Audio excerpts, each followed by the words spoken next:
Leo ningependa kujibu ni kwa nini basi nguvu ya Yesu ndiyo nguvu peke yake ambayo inaweza kumshughulikia shetani kikamilifu. Ni kwa nini nguvu ya Yesu Kristo ndiyo nguvu peke yake ambayo inaweza kumshughulikia shetani kikamilifu. Unajua, Yohana mwanafunzi alikuwa ni mmoja wa wanafunzi wa Yesu Kristo, na haswa kati ya wanafunzi wote 12 yeye ndiye aliyekufa wa mwisho. Na Yohana, baada ya kujaribiwa kuuawa na serikali ya Kirumi, walipokosa kufaulu kumwangamiza kwa kumtumbikiza kwenye mafuta ambayo alikuwa yametokota, hatimaye wakamrusha kwenye kisiwa cha Patimo ili aweze kuliwa na wanyama pori, hatimaye afariki akiwa Patimo. Ila Yohana alisimama katika kumtetea Yesu Kristo.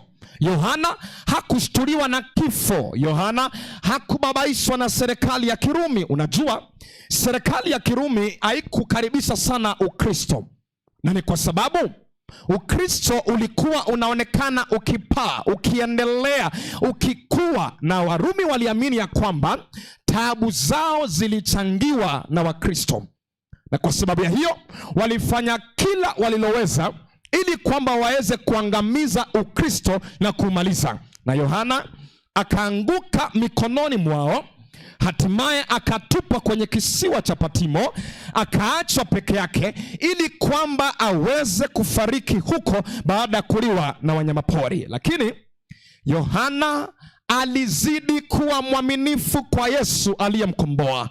Yohana alizidi kuwa mwaminifu kwa Yesu ambaye alikuwa amemwona akifanya miujiza mingi sana. Unajua, Yesu alipokuwa hapo ulimwenguni, Yohana alimwona akigusa macho ya vipofu na wakaona.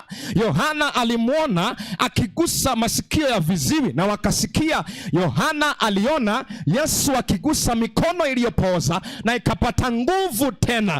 Yohana aliona vilema wakitembea, aliona viwete wakirukaruka tena. Na kwa sababu hii Yohana alikuwa na ujasiri kwa Yesu wa Biblia, na ndiyo maana alikuwa radhi afe, alikuwa radhi apoteze maisha yake, lakini asiweze kumkana huyu Yesu ambaye alikuwa ameuona uweza wake ukidhihirika. Lakini kitu gani spesheli haswa ambacho Yohana alikiamini kuhusu Yesu? Ufunuo wa Yohana sura ya 1 mstari wake ni ule wa 9.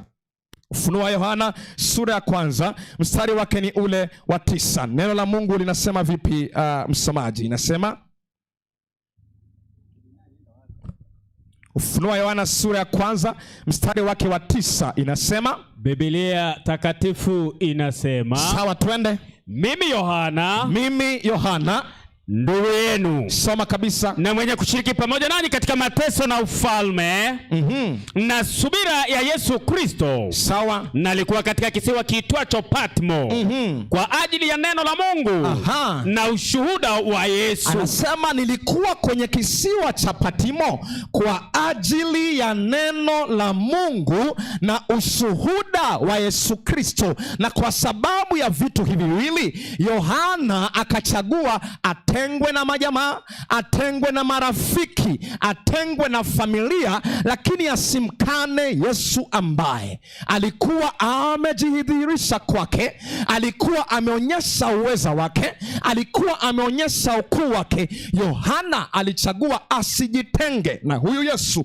ambaye alikuwa anajua haswa Yesu ni nani. Na Yesu, kwa sababu ya Yohana kujitolea, mstari wa 17 na mstari wa 18, Yesu akamtembelea Yohana na kumpatia neno la tumaini kwenye kisiwa cha Patimo.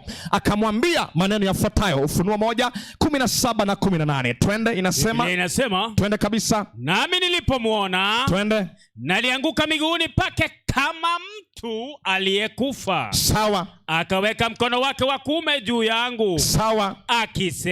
Akisema usiogope. Usiogope. Yesu anamtia Yohana moyo, anamtia shime, anamwambia Yohana, ninajua hali ambayo unapitia, ninajua kwamba umejitoa kwa sababu yangu, lakini Yesu anamwambia usiogope. Tuende. Kwa nini? Mimi ni wa kwanza na wa mwisho. Twende kabisa. Na aliye hai. Nami nalikuwa nimekufa. Sawa. Na tazama, ni hai hata milele. Tulia hapo. Mungu akubariki. Anasema nalikuwa nimekufa, lakini Yohana, najua umejitolea kukaa kwenye kisiwa cha Patimo, samahani, kwa sababu ya ushuhuda wangu na kwa sababu ya neno langu. Sasa sikiliza Yohana, mimi nilikuwa nimekufa, lakini sasa niko hai tena milele. Maliza fungu kabisa. Inasema twende. Nami ninazo funguo za mauti. Ninazo funguo za mauti na za kuzimu. Yesu anampatia Yohana siri, anamwambia ninazo funguo za mauti na tena za kuzimu. Hii ndiyo siri spesheli ya Ukristo uliokomaa. Hii ndiyo siri spesheli ya tumaini pekee katika Ukristo, kwa sababu wapenzi, kama Yesu alifufuka kutoka kwa wafu, yeye ni zaidi ya mwanadamu. Kama Yesu alifufuka kutoka kwa wafu, yeye ni zaidi ya mwanadamu. Na ndiyo maana kama yeye ni zaidi ya mwanadamu, hiyo nguvu aliyonayo kufufuka kutoka kaburini, hiyo nguvu aliyonayo kushinda mauti na kaburi, hiyo nguvu aliyonayo kushinda kuzimu, ndiyo nguvu tunahitaji ili kwamba tukaweze kupambana dhidi ya ibilisi mwovu Shetani, ili kwamba tukaweze kumshinda Shetani na nira zake na uwezo wake na mipango yake. Hii ndiyo nguvu tunahitaji wapenzi. Kwa hiyo Yesu kama mwana wa Mungu ni zaidi ya mwanadamu mzuri. Yesu kama mwana wa Mungu wapenzi, alifufuka kutoka katika wafu, ana uwezo juu ya kaburi wapenzi, na kama ana uwezo juu ya kaburi, ina maana hakuna kitu kinachoweza kumshinda katika maisha yetu. Hakuna kitu kinaweza kumshinda dhidi ya miale, dhidi ya uvamizi, dhidi ya majaribu na uweza wa ibilisi mwovu Shetani. Kwa hiyo katika pambano kuu, ndiyo Shetani anaweza. Katika pambano kuu, ndiyo Shetani anaweza kutuangaisha na uweza wake ambao sio mdogo, lakini katika pambano kuu tuna siri ya ushindi, na siri hiyo inapatikana kwa uweza alionao Yesu Kristo. Jamani, Bwana Yesu asifiwe. Bwana Yesu asifiwe.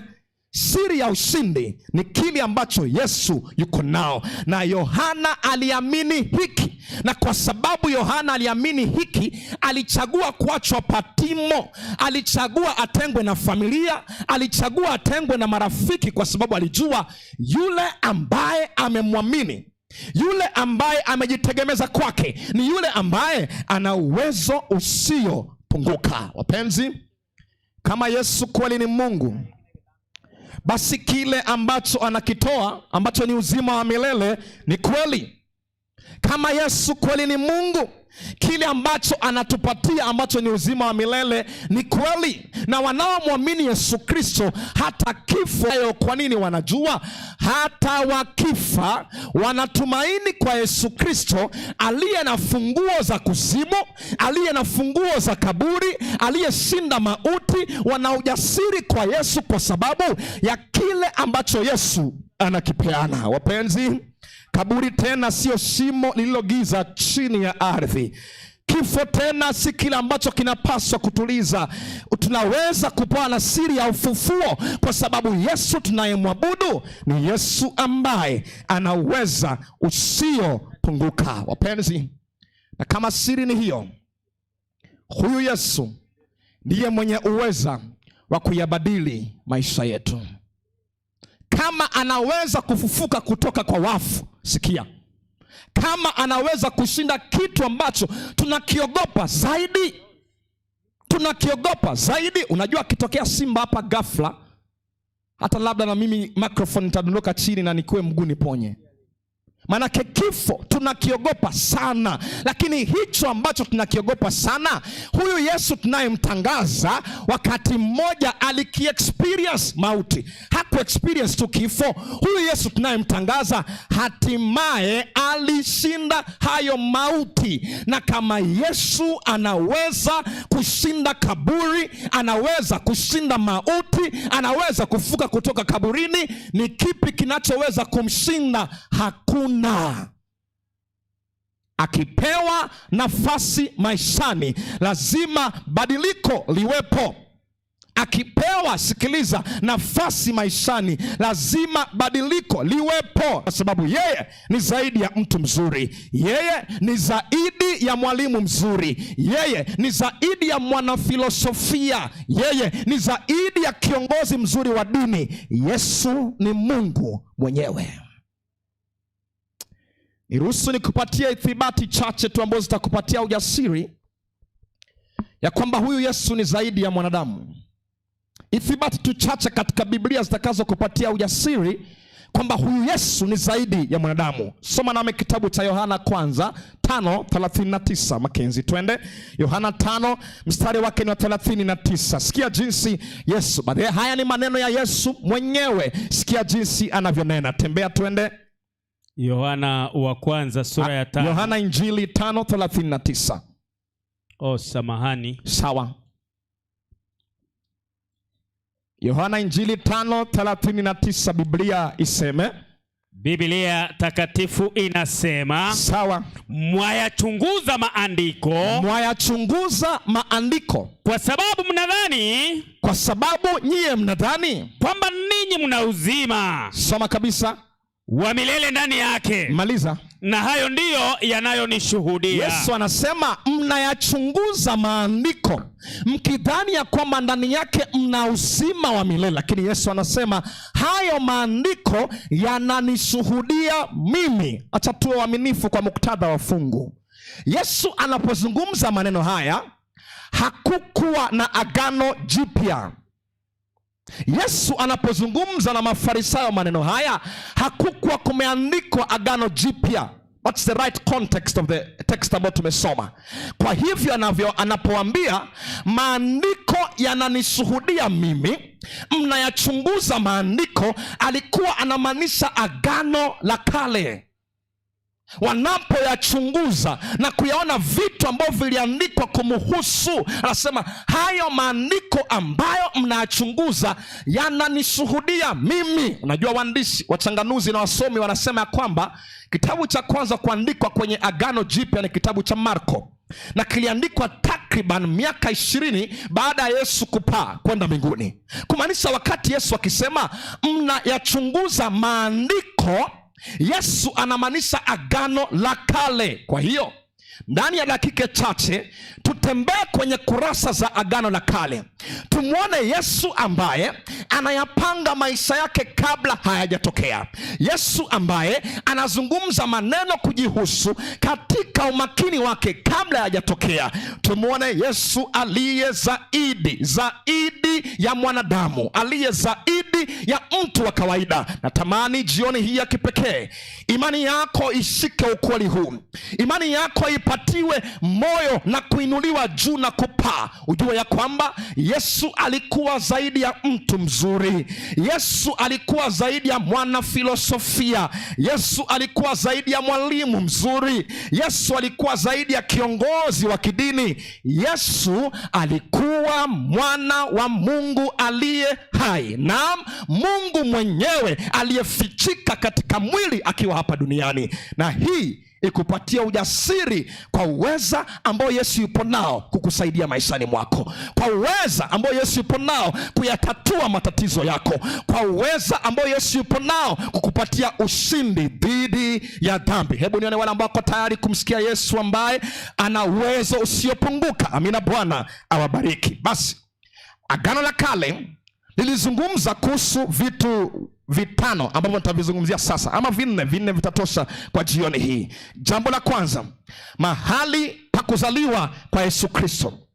Jambo la pili, namna ya kuzaliwa kwa Yesu Kristo. Jambo la tatu, kusalitiwa kwa Yesu Kristo, na jambo la mwisho, kufa kwa Yesu Kristo. Nitatumia vipengele hivi vinne kama ithibati ya kuinua mioyo yetu jioni hii ya kipekee, kama ithibati ya kutuondolea wasiwasi na hofu kwa uweza wa Mungu, kama ithibati wapenzi ya kutuonyesha kwamba Yesu ni zaidi ya mtu wa kawaida. Tuanze na mahali pake pa kuzaliwa, kitabu kile kizuri cha Mika 5 mstari wake wa pili. Teremka twende Makenzi. Mika 5 mstari wake ni ule wa pili. Soma, Biblia inasemaje? Biblia takatifu inasema, na iseme, bali wewe Bethlehem Efrata uliye mdogo, sawa kabisa, kuwa miongoni mwa elfu za Yuda,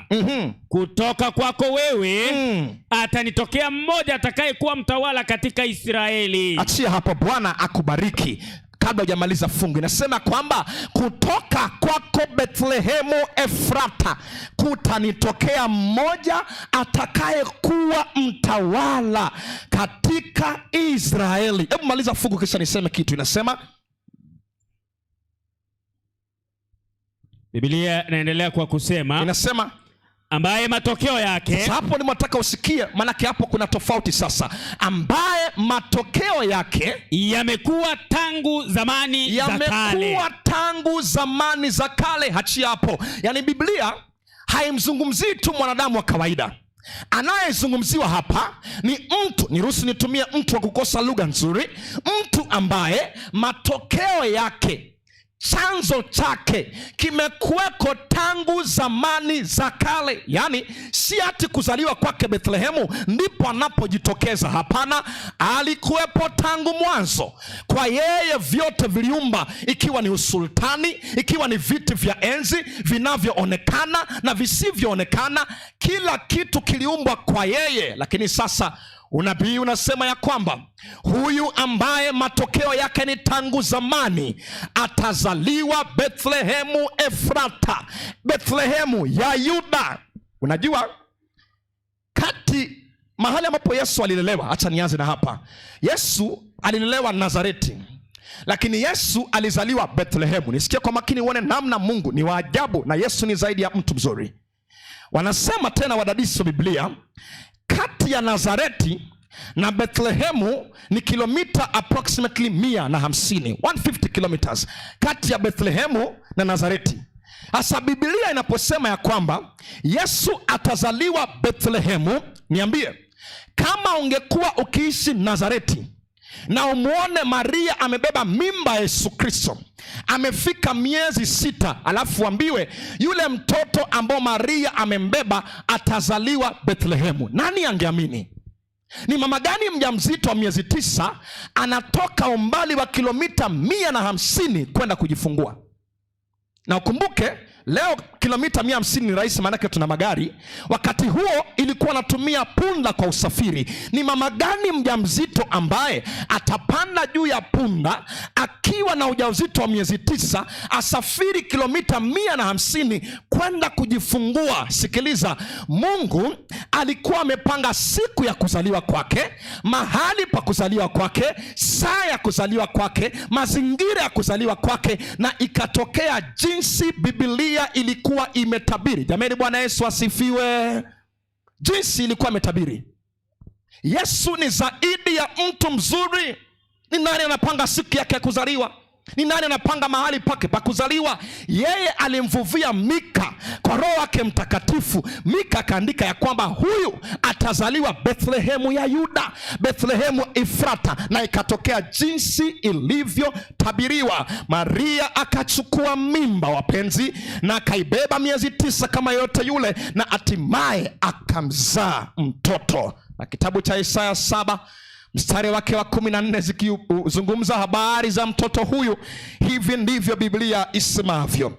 Isaya 7 mstari wake wa 14, twende, inasemaje?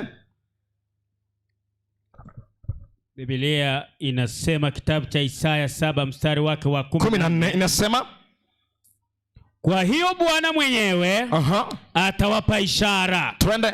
Tazama, bikira atachukua mimba. Bikira atachukua mimba. Atazaa mtoto mwanamume. Atamzaa mtoto mwanamume. Naye atamwita jina lake Imanueli.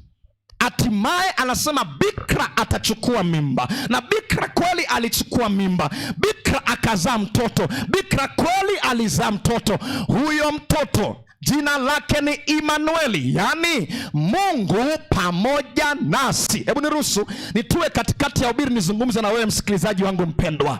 Yesu anapoitwa Mungu pamoja nasi, sikia, Yesu anapopeanwa ili kwamba atufie, ili kwamba atukomboe, kujitoa kwake hakuanzi na kifo msalabani. Kujitoa kwake kunaanza na kujishusha, kuzaliwa kama mtu wa kawaida, kutembea kama mtu wa kawaida, kujaribiwa kama mtu wa kawaida, kuchukua asili yetu ya dhambi, kujishusha kwa hali ya juu. Unajua, Yesu hakuona mbinguni ni mahali pa kuvutia na pa kupendeza wakati tulikuwa tunazama katika dhambi. Yaani uzuri wote wa mbingu, fahari yake yote haikumvutia Yesu Kristo alipoona tunazama katika dhambi. Isitoshe, hakuchagua kuja kama mfalme, hapana. Alichagua kuchukua ubinadamu, akavika uungu wake na ubinadamu. Lakini hiyo haitoshi. Yesu hakuchukua tu ubinadamu kama kielelezo, lakini Yesu amesalia na atasalia kuwa sehemu ya ubinadamu wetu milele. Ni nani ambaye ananyenyekeza kiasi hicho achukue ubinadamu, lakini pia amiliki wa ubinadamu milele? Na ndiyo maana leo lile fungu ambalo tulisoma jana tukisema, basi tukisogelee kiti cha rehema kwa ujasiri ili tupate neema na kupata rehema. Ni kwa sababu mbele ya kiti hicho cha rehema kuna mmoja ambaye anaweza kurelate na madhaifu yetu, anaweza kuelewa mapungufu yetu, anaweza kuelewa machungu yetu, kwa sababu asili ya kibinadamu ameiritain milele. Kujinyenyekeza kwa hali ya juu sana ambayo Yesu alichukua. Unabii ukatabiria kwamba Yesu atachukua mimba.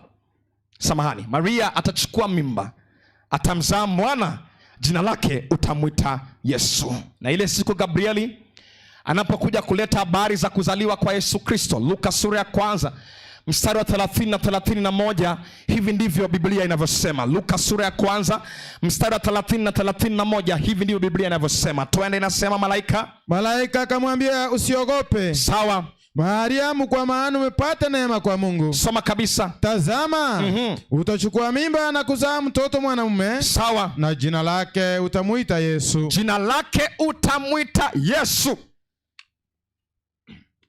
Samahani. Anasema ya kwamba utachukua mimba, na ukishachukua mimba utamzaa mwana, na huyo mwana utakayemzaa jina lake utamwita Yesu. Mathayo akimaliza fungu anasema kwamba kwa maana yeye ndiye atakaye waokoa watu wake kutoka kwa dhambi zao. Kwa hivyo tunapomzungumzia Yesu, wapenzi, ni zaidi ya mtu mzuri. Ulimwengu huu na Shetani anaweza ambao haupingiki.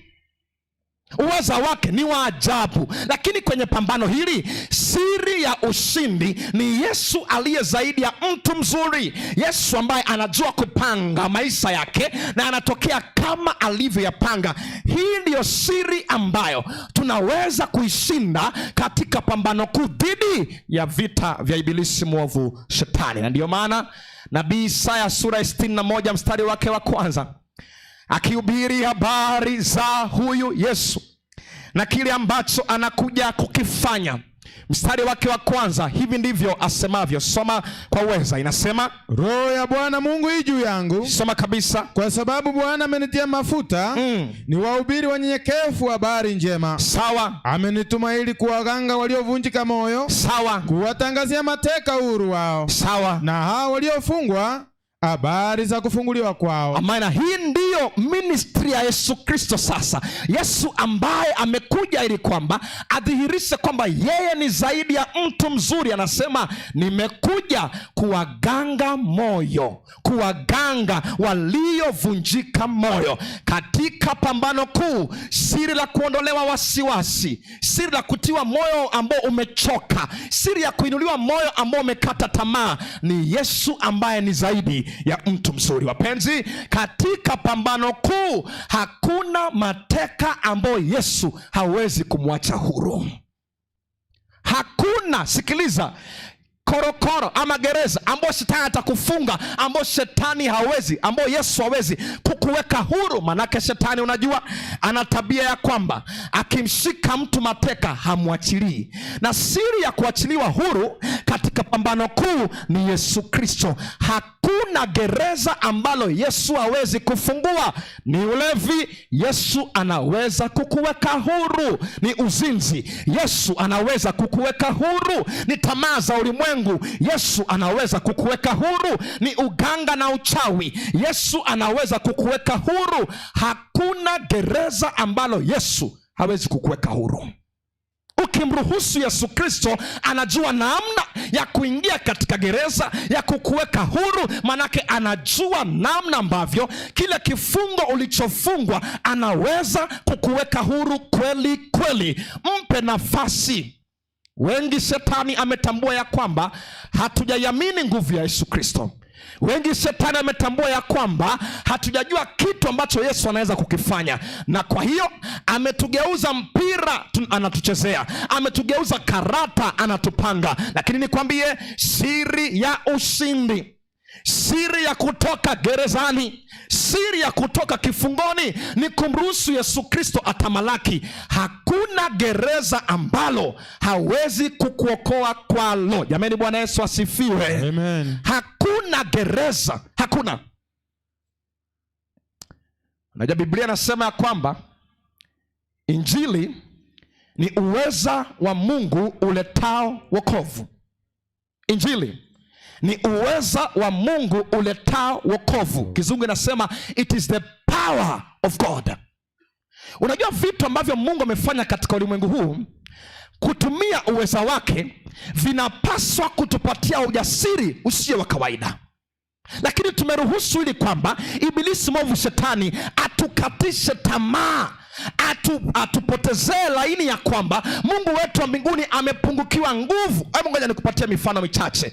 Unajua wanasayansi wanasema ya kwamba ili kitu kielee juu ya maji lazima kiheshimu sheria za kuelea na kuzama. Wanasema the laws of floating and sinking. Ili kitu kielee, nimesahau sheria hiyo inasema vipi, lakini wanasema kila kitu kinachoelea juu ya maji lazima kiheshimu sheria za kuelea na kuzama. Ndio maana feri inaelea juu ya maji, ship kubwa, meli kubwa inaelea juu ya maji, lakini ukichukua shilingi ukitumbukiza inatumbukia ndani ya maji. Japo shilingi ni ndogo na feri ni kubwa, feri inaelea, shilingi inazama. Manake kuna sheria za kuelea na kuna sheria za kuzama. Mimi ninauliza sasa, unafikiri vipi? Yesu aliheshimu sheria gani ili aweze kutembea juu ya maji? Ni sheria gani ya kuelea na kuzama ambayo Yesu aliitii ili kwamba aweze kutembea juu ya maji? Hakikisha ya kwamba hata sheria za nature Yesu can act against them. Akiamua ya kwamba anaokoa, hakuna kinachoweza kumzuia. Akiamua na kutoa gerezani, hakuna kinachoweza kumzuia. Hakuna. Si wanasema wanasayansi tena, ili mimba itungwe ni lazima mwanamume na mwanamke wajamiane. Tuwaulize, Maria alipata mimba wapi? Wanasema kwamba kuna kipindi kikifika cha miaka mtu hawezi kujifungua tena, wanakiita menopause kwa wanawake, andropause kwa wanaume. Wanasema hicho kipindi miaka ikigonga haiwezi tena kupata mtoto. Tuwaulize, ile miaka ya Abrahamu na Sara, ile miaka ya Elizabethi na Elkana ilitoa wapi nguvu? Alikuwa anaitwa nani mke wa Elizabethi? Zakaria. Alitoa wapi nguvu ya kutungwa mimba ndani ya tumbo lake? Sikiliza, the power of God acts even against nature. Amen. If God is out to save, nothing can prevent him. Amen. Hakuna. Kwa hiyo hakuna kifungo ambacho kinaweza kumzuia Yesu kukutoa ndani. Ulevi umekuangaisha kwa sababu tu hujamruhusu Yesu akutoe kifungoni. Uzinzi umekuwa sehemu yako kwa sababu hujamruhusu Yesu akutoe kifungoni. Ibada za uchawi na uganga zinakuangaisha kwa sababu hujamruhusu Yesu akutoe kifungoni. Ukimpatia nafasi, anasema nimekuja kuwatangazia mateka wote uhuru wao. Na hata we mama, jioni hii ya kipekee, Yesu anaweza kukuweka huru. Wewe kijana, Yesu anaweza kukuweka huru. Mzee unanisikiliza, Yesu anaweza kukuweka huru kwa sababu yeye ni zaidi ya mwalimu mwema. Yeye ni zaidi ya mtu mzuri. Yeye ni zaidi ya mwalimu wa filosofia. Yeye ni zaidi ya kiongozi wa kidini. Yesu tunayemzungumzia hapa, wapenzi, ni yule Yesu ambaye aliponywa magonjwa ambayo alishindwa kuponyeka duniani. Ni yule Yesu ambaye, wapenzi, alisamehe dhambi ambazo hakuna mtu angeweza kusamehe. Ni yule Yesu ambaye aliwafufua wafu kutoka kaburini. Na huyo Yesu anaweza kukuweka huru na wewe kweli kweli. Jamani, Bwana Yesu asifiwe. Amen. Anaweza. Ila katika saa za mwisho za maisha ya Yesu Kristo, unabii unatufikisha kwenye sehemu muhimu sana ya maisha yake. In the last moments ya maisha ya Yesu Kristo, unabii unatufikisha kwenye sekta muhimu sana ya maisha yake. Akijiandaa kufa msalabani, anawakusanya wanafunzi wake, na katika ile meza ya Pasaka unabii unatimizwa ambao uliandikwa na Daudi miaka mingi sana iliyopita. Zaburi 41 mstari wa 9. Soma mtu wa Mungu Orina, inasemaje? Maandiko yanasema, sawa, msiri wangu tena niliyemtumaini, sawa, aliyekula chakula changu, sawa, ameniinulia kisigino chake. Sawa. 9 imeisha. Achia hapo, Mungu akubariki. Asante. Anayeandika Zaburi ni Daudi.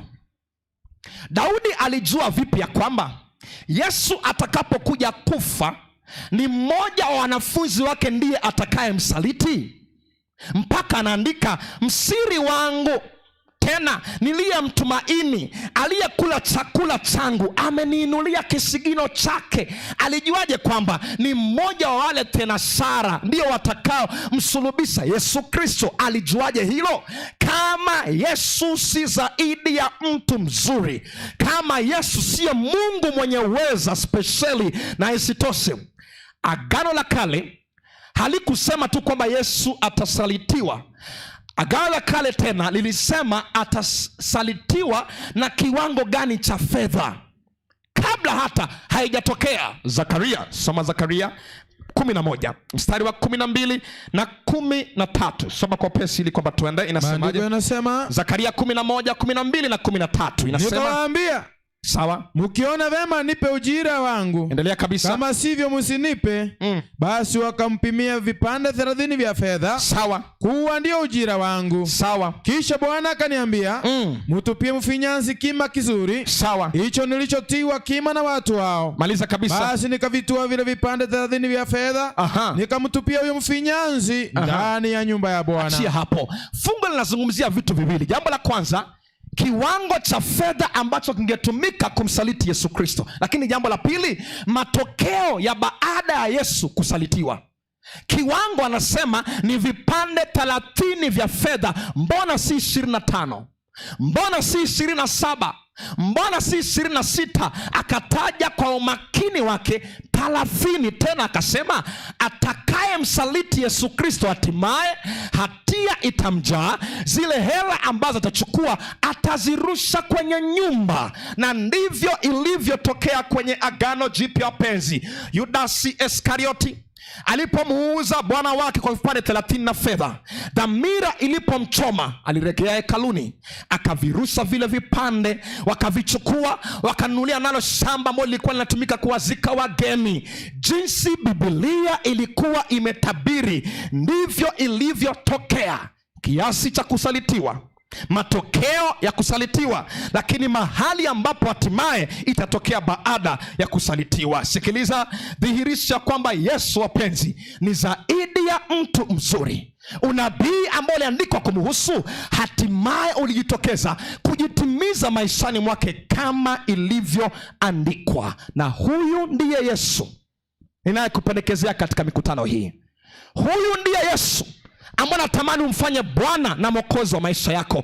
Kama anaweza kuyapanga maisha yake, anaweza kuyapanga maisha yako. Amen. Kama anaweza kuratibu maisha yake, anaweza kuratibu maisha yako. Kama anaweza kuamua kesho yake, anaweza kuamua kesho yako. Kama ana nguvu dhidi ya kaburi, anaweza kuwa na nguvu dhidi ya dhambi. Huyu ndiye Yesu ambaye tunamtambulisha kwenu na hata kwangu, manake yeye ndiye siri ya kufanikiwa, ndiye siri ya ushindi kwenye pambano kuu. Nimalizie hapa. Masaa 24 ya mwisho kwenye maisha ya Yesu Kristo yalifikia sehemu muhimu sana. Nabii Isaya akiandika kuhusu masaa hayo ya mwisho yake kwenye Isaya 50 mstari wa 6, hivi ndivyo anavyoandika nabii Isaya. Soma twende. Isaya 50 mstari wake wa 6 inasema, naliwatolea wapigao mgongo wangu, sawa, na wang'oao ndevu mashavu yangu, sawa, sikuficha uso wangu usipate fedhea, sawa, na kutemewa mate. Biblia inatabiri miaka 600 kabla ya kwamba Yesu atakuwa mbele ya hakimu, atatemewa mate, atang'olewa ndevu. Na ukirejea kwenye Agano Jipya, matukio ya dakika za mwisho Yesu Kristo yanatokea jinsi Biblia ilivyotabiri. Anatemewa mate, anang'olewa ndevu. Yesu anateswa masaa ya mwisho ya kuishi kwake duniani. Yesu ambaye taji ya miiba inasindiliwa kwenye kichwa chake. Yesu ambaye anavikwa joho la kumkejeli kama mfalme.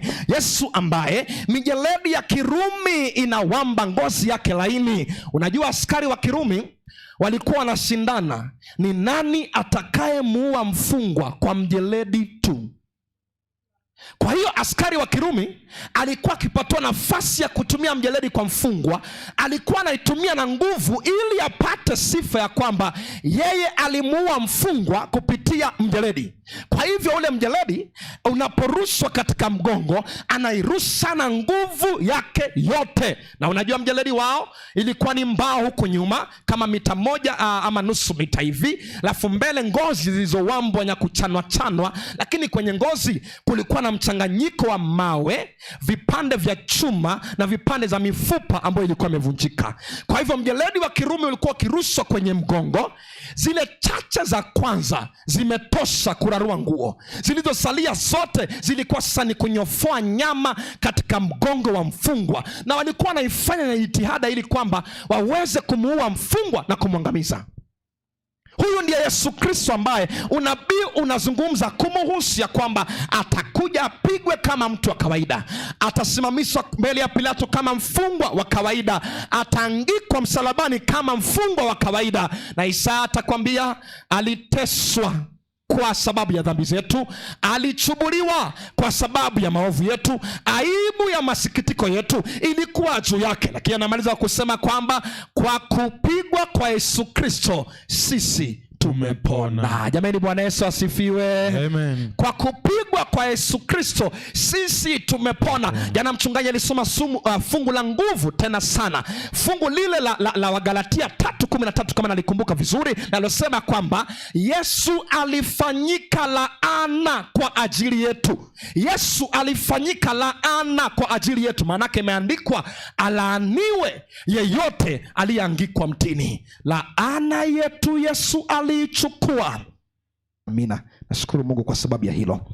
Wakorintho wa pili 8 mstari wake wa 9. Nikiamini maana kiwa 9. Nikiamini maana mumejua neema ya Bwana wetu Yesu Kristo. Sasa soma kwa ujasiri, ni hiyo inasema, maana umejua neema ya Bwana wetu Yesu Kristo. Maana mumejua neema ya Bwana wetu Yesu Kristo, jinsi alivyokuwa maskini kwa ajili yenu. Jinsi alivyokuwa maskini kwa ajili yetu, ingawa alikuwa tajiri. Ingawa alikuwa tajiri. Maliza fungu kabisa. Ili kwamba nyinyi mpate kuwa matajiri. Ili kwamba sisi wapenzi tupate kuwa matajiri kwa umaskini wake. Kwa umaskini wake. Jamani, Bwana Yesu asifiwe. Amen. Yesu aliyekuwa tajiri alichagua kuwa maskini ili sisi tulio maskini kwa utajiri wake tuweze kupata kwa kuchagua kuwa maskini, tuweze kupata utajiri, tuweze kuhesabiwa haki ya Mungu pasi na matendo yetu, bure kwa neema tu.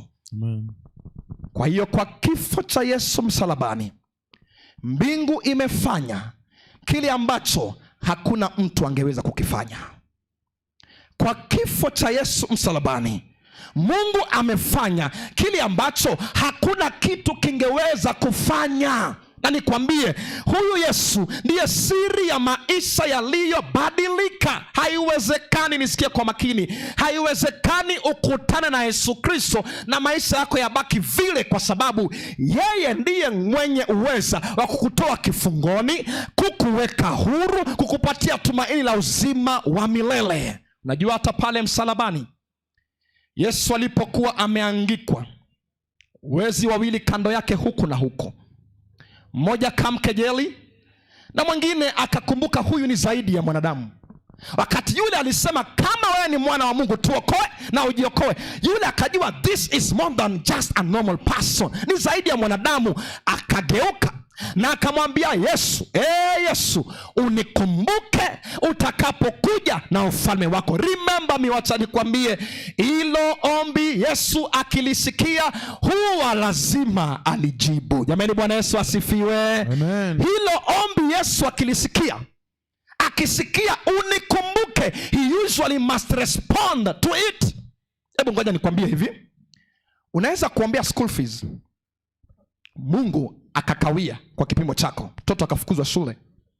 Unaweza kuombea kodi ya nyumba, Mungu akakawia, na nuku kukawia manake sisi ni wanadamu, kisha ukafungiwa nyumba. Unaweza kuombea mgonjwa, Mungu akamruhusu afe. Lakini sikiliza, kama kuna swala ambalo ukiliombea Mungu hasiti kujibu, hakawii kurespond, ni swala la ukombozi. Ukimwambia Bwana, upepo wavuma, dhambi imenilemea, hatia inanitawala, Bwana niokoe, that one he responds immediately. Amen. Hakawii. Muulize Petero. Siku moja Petero akamwona Yesu akitembea juu ya maji. Huyo anakuja. Wanafunzi wakashtuka, wakasema ile ni jini, ni kama shetani. Lakini kwa kuwa Petero alikuwa na ujasiri usio wa kawaida, anamwambia Yesu, manake Yesu alikuwa amesema ni mimi, msiogope. Akasema, kama ni wewe Yesu, niamuru ili kwamba nije. Alafu Yesu akasema njoo. Kisha Petero akaanza kutembea juu ya maji. Nisikie, akapiga hatua za maana. Nitakwambia ni kwa nini naamini alipiga hatua za maana. Mwandishi ninayempenda nje ya Biblia anasema hivi, baada ya Petero kupiga hatua zile ambazo zipiga, akagundua ya kwamba ni kweli ametembea juu ya maji. Aligeuka nyuma kwa wanafunzi kana kwamba kuambia, si mnaona nimetembea? Sasa aliporegea huku, akapoteza taswira ya Yesu Kristo, kwa sababu alilose focus kwa yule ambaye alikuwa anamuita. Anyway, kabla sijaendelea mbali, unafikiri alipoanza kuzama, wale watu ambao walibaki kwenye dau aliyekuwa amewaringia, unafikiri walisema nini? Sema tulijua tu, hakuna mahali anaenda. Anyway, hiyo ndio experience ya watu ambao hawajawahi kutembea juu ya maji. I mean, Mkristo yote ambao hajawahi ku-exercise faith haelewi imani ni nini. Kweli. Na hata wakati uki-exercise faith, haoni kwamba hii ni imani ambayo imewekwa katika matendo, huwa hajui Na isitoshe, kama wanafunzi kweli walimchekelea, wao walikuwa wanamchekelea Petero na wako ndani ya dau, hawajajaribu hata kutembea, they are still in the boat. Walisahau ya kwamba Petero ametembea ndipo akaanguka, na ina maana yeyote ambaye ameanguka baada ya kutembea ana uwezo wa kutembea tena. Amen. Yeyote, sikiliza, ambao ameanguka baada ya kutembea, huyo ana uwezo wa kutembea tena. Hata wewe ukianguka usigagae matopeni, jua ya kwamba kama ulipata uwezo wa kutembea na ukaanguka, aliyekupatia uwezo wa kutembea siku za nyuma, katika angiko lako anaweza kukusimamisha tena. Kuna wimbo unasema, kabla sijamaliza kisa cha mali nataka nifikie, love lifted me, love lifted me when nothing else could help, love lifted me. Amen. Sasa Petero, tafsiri ya Kizungu inasema beginning to sink, alipotambua tu anazama akasema, Bwana niokoe. The next word Kizungu ni immediately. Hapo kwa hapo Yesu alinyosha mkono wake akamwinua. Ndio maana nakwambia, naamini alitembea significant distance. Ina maana alitembea to a point, distance yake na Yesu Kristo kilichosalia ni arm stretch peke yake. Akamwinua, wakatembea, wakarejea na yeye katika dau. Sikiliza, kila wakati ambapo, sikiliza, umehisi kulemewa na hatia ya dhambi, Shetani anakuonyesha namna ambavyo you are broken beyond repair. Tumaini ni hili: ombi la msamaha wa dhambi, ombi la kuokolewa hatimaye, ombi la kutolewa katika shimo la dhambi, hilo Yesu analishughulikia hapo kwa hapo. Jamani, Bwana Yesu asifiwe. Amen. Jifunze kumwamini Yesu kwa hilo, na huyu Yesu ndiye natamani afanyike Bwana. Manake yule mwizi alipoomba ya kwamba Bwana unikumbuke, akakumbukwa. Yesu akamwambia, hivi leo nikiwa na wewe msalabani, hivi leo nikionekana kana kwamba siwezi kuokoa mtu, hivi leo damu ikichururiza kutoka kichwani mwangu, hivi leo na kuahidi ya kwamba wewe utakuwa pamoja na mimi paradiso. Haiwezekani kukutana na Yesu Kristo na maisha yako yabaki jinsi yalivyo. Unajua ile Ijumaa tena, kuna centurion, askari wa Kirumi, alitoka kwake asubuhi akijua anaenda kufanya kazi ya serikali ya Kirumi. Hivyo ndivyo alivyojua. Leo tena tutaenda kumaliza mhalifu. Mbio, ana presa, anaambia wanawake wa Kiyahudi, pisheni, kuna mhalifu mmoja tunaenda kumaliza stori yake msalabani. Anakuja na ujasiri na akijua kwamba huyu leo nitamalizana na yeye. Kafika msalabani, na ili ahakikishe kwamba Yesu amekufa kweli kweli, akachomoa mkuki akaurusha kwenye ubavu, na mchanganyiko wa damu pamoja na maji vikafanya muujiza mkubwa. Badala ya kutoka msalabani akiwa na furaha ya kufanya kazi yake kawaida, alitoka msalabani kama amekiri huyu kweli alikuwa ni mwana wa Mungu aliye hai.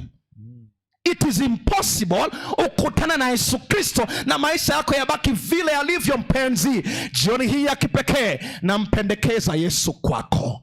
Anaweza kuyabadili maisha yako kwa namna ambavyo hujaweza kudhania. Anaweza kukupatia ushindi kutoka kifungoni kwa namna ambavyo hujawahi kufikiria. Mpe huyu Yesu nafasi. Ndiyo, Shetani anaweza, sawa. Shetani ana nguvu, nakubali, tena nguvu yake si kidogo, sawa. Lakini nguvu ya Yesu Kristo ni nguvu ambayo itamshinda. Amen. There is power, wonder working power in the precious blood of the Lamb. Amen. Power. Na ukitaka kujua, utakutana na Yesu Kristo. Mimi Robinson ninamchagua huyu Yesu tena kwa mara nyingine. Amen. Afanyike Mwokozi. Mimi Robinson nataka niwe wa kwanza, ili kwamba huyu Yesu ayatamalaki maisha yangu. Hebu nione aliye wa pili na watatu na wanne na umati mzima. Kama mnamaanisha kweli, na wasii msimame sasa. Kisha ni wasii kama mjali, msongee karibu. Simama. Hata mimi ninamchagua huyu Yesu aliye chimbuko la uzima wa milele, hata mimi namchagua huyu Yesu ambao kwa yeye ushindi ni hakika. Hata mimi namchagua huyu Yesu ambao kwa yeye hakuna kile ambacho hakiwezekani. Magereza tunatolewa, vifungo tunawekwa huru. Hata mimi namchagua huyu Yesu. Manake licha ya nguvu ibilisi mwovu shetani, licha ya mahangaiko yake, kuna nguvu ambayo inaweza kumshughulikia shetani vilivyo. Hii nguvu tunayohitaji, hii nguvu itakayotupatia ushindi, hii nguvu ambayo hatimaye tutupatia tumaini la uzima wa milele, ni nguvu nayo kwa Yesu Kristo jemedari wa msalaba. Ni nguvu ipatikanayo kwa Imanueli, Mungu pamoja nasi. Ni nguvu ipatikanayo kwa Simba aliye wa kabila la Yuda. Nimekombolewa na Yesu, na sasa nimefurahi kwa bei ya mauti yake. Mimi ni mtoto wake, kombolewa,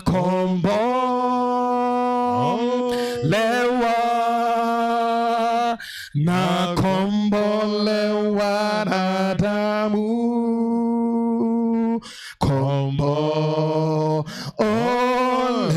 kombolewa. Mimi mwana wake kweli, kukombolewa na furahi. Lugha kutamka, kulionyesha pendo lake. Mimi ni mtoto wa kombo. Dhambi ambayo watu walisema kuhusu wewe yafe kwa ajili yake. Na ninampenda Yesu ambaye baada ya kuingia kwenye kesi, Baraba akafunguliwa, ila yeye akabeba si tu makosa ya Baraba, amebeba makosa ya Kenya yote. Amebeba makosa ya Kenya yote. Amebeba makosa ya Afrika. Amebeba makosa ya ulimwengu. Anakubali unzinzi wako au bebe yeye, maneno yako mabaya ayabebe yeye. Anakubali Yesu. Na Ijumaa ile kama hii ya leo, Yesu akakubali abebe laana ili sisi tuitwe wabarikiwa, abebe dhambi ili sisi tusafike, abebe umaskini ili mimi na wewe tuwe matajiri. Jamani, Bwana asifiwe. Bonione ambao anasema huyu ndiye Yesu na namuhitaji maishani mwangu. Ndio maana kesho tutakuwa na mamia ya watu ambao wamekubali, ambao wamesema hadharani, imetosha kuendelea kubeba dhambi zangu peke yangu, imetosha kubaki nje ya ulingo kwa muda mrefu, kubaki nje ya Mungu.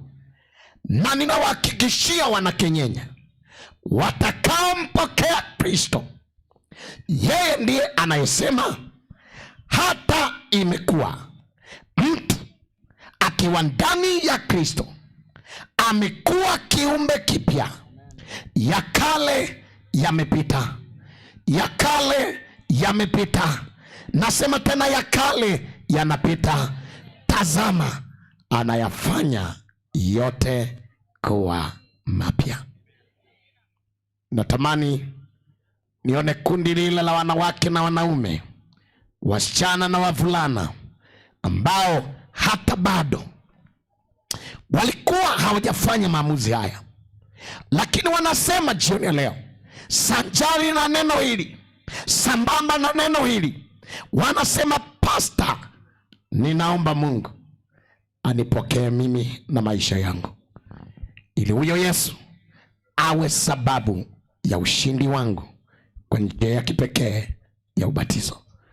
Na hivyo Tunaenda katika maombi sasa, lakini ndugu yangu, hebu sogea tena hapa. Huwa nimemtumia yeye kama ndio wito wa ubatizo, na hii imekuwa tu strategy.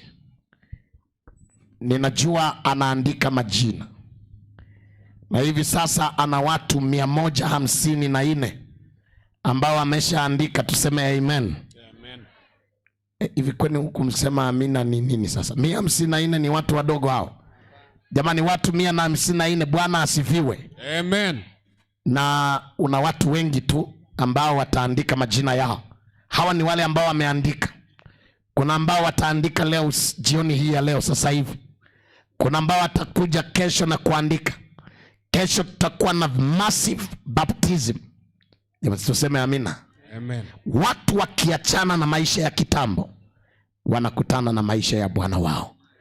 Ikiwa una mtu ambaye umemwombea juma zima, hebu niseme haya ninapoenda kuombea, ambaye umemwombea juma zima, nimekuambia katika mahubiri yangu ya kwamba kujitoa, kubatizwa ni vita, ni vita.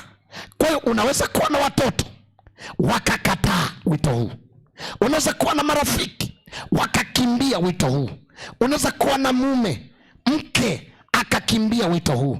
Nenda usiku wa leo, kaombe sana kwa ajili ya watoto wako, kaombe sana kwa ajili ya marafiki zako, kaombe sana kwa ajili yako mwenyewe. Ikiwa ni wewe, ikiwa ni mtoto, ikiwa ni mume au mke, ikiwa ni marafiki, tuwaombee. Ni tamaa ya Mungu kesho umati mkubwa umpokee yeye kama Bwana na Mwokozi wa maisha yao. Jamani, haleluya. Amen. Wangapi wataenda kufanya kazi jambo hilo na kuliombea? Nione mikono yao juu.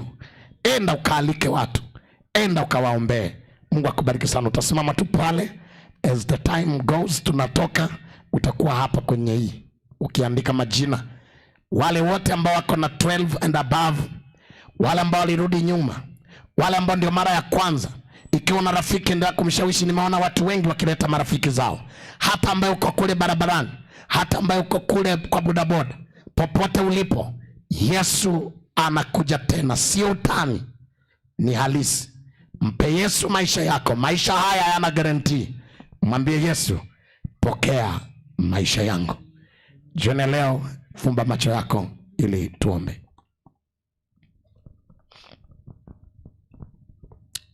Hebu anza kuombea majina ya watu ambao unajua walibatizwa wakarudi nyuma. Waombee na wataje wale ambao unataka kwenda kuongea nao kwenye maombi, ambao unasema Bwana, natamani kesho miongoni mwa mamia ya watu watakaobatizwa, huyu awe miongoni, au hawa. Wenda una mtu mmoja, wawili, watatu, watano, 10, idadi fulani hivi ya watu, unasema natamani hawa wabatizwe. Ninaomba uendelee kuwataja. Ikiwa ni wewe mwenyewe, muombe Bwana ili leo uandike jina lako. Sabato inapoingia, Yesu aingie moyoni mwetu. Yesu aingie moyoni mwetu. Unaweza ukaendelea kuomba ukitaja watu ambao unafikiri unataka wabatizwe. Ikiwa huna mtu kichwani, endelea kumwambia Bwana, naomba ujitwalie kundi la watu ambao watakupokea kama Bwana na Mwokozi wa maisha yao.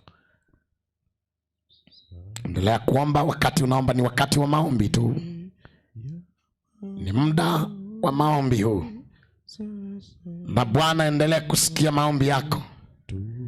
Bwana aendelee kukusikia unapoomba. Bwana aendelee kuinua watoto ambao ni watoto wako, ndugu jamaa na marafiki, ili kesho nao wakazaliwe upya kwa mara ya pili, wazaliwe upya mara ya pili, wazaliwe upya mara ya pili. Maana hata imekuwa mtu akiwa ndani ya Kristo anaweza kuwa kiumbe kipya, ya kale yanapita, tazama yanakuwa mapya. Ninaomba kila mmoja anyamaze sasa, wakati wa kuomba huu. Kila mmoja aombe. ombea roho za watu. Roho za watu zikifa, Bwana akikuita, usiseme kwa huzuni, bali sema kwa ujasiri, niko Bwana nitume. Nenda katafute watu ambao watabatizwa kwa kazi yako, na Yesu ajaye atatupa taji ya uzima. Baba na Mungu wetu, katika jina la Yesu, jioni ya leo ninaomba kipekee. Jioni ya leo ninakutaja Yesu kipekee. Baba, na kuomba wewe kipekee, jina lako litukuzwe. Baba, jina lako litukuzwe. Baba, jina lako litukuzwe. Jioni ya leo ninakuja mbele zako, mimi pamoja na wasikilizaji wote hawa. Ninakuja mbele zako kwa ajili ya wana Kenyenya. Ninakuja mbele zako kwa ajili ya wanaofuatilia mtandaoni. Ninakuja mbele zako kwa ajili hata ya kwetu wahudumu. Ninakuja mbele zako kwa ajili ya wanakwaya. Ninakuja mbele zako kwa ajili ya wasikilizaji. Ninakuja mbele zako kwa ajili ya viongozi wa mkutano huu. Baba, jioni ya leo umetuambia habari zako Yesu. Hatutachoka kusikia, maana kisa chako cha thamani kinatupendeza sana. Jinsi ulivyoteswa na ukateswa msalabani, jinsi ulivyoangikwa Bwana, taji ya miba ulibeba, misumari ukapigwa, mijeledi ukachapwa, mkuki ubavuni ukachomwa. Baba, ulichubuliwa kwa ajili yetu. Kwa maana hiyo Kristo ulikufa na hatimaye ukafufuka, na unasema mjioni ya leo, ni kwa kupigwa kwako Kenyenya imepona. Kenyenya inapona. Na kwa sababu hiyo Bwana, ninaomba damu yako, ninaomba uwezo wako, ninaomba mamlaka yako, ninaomba uwezo wako, ninaomba mamlaka iende mpaka kule kwenye maduka, iende mpaka kule kwenye majumba ya watu, iende mpaka kule nyumbani kwetu Baba, iende kwenye zima, hapa kwenye kutano zima Baba, kila moja apokee uwezo wa nguvu zako, apokee uwezo wa nguvu zako. Ninaachilia nguvu ya Yesu jioni ya leo. Ninaachilia uwezo wa Bwana jioni ya leo. Baba, ninaachilia uwezo wako jioni ya leo.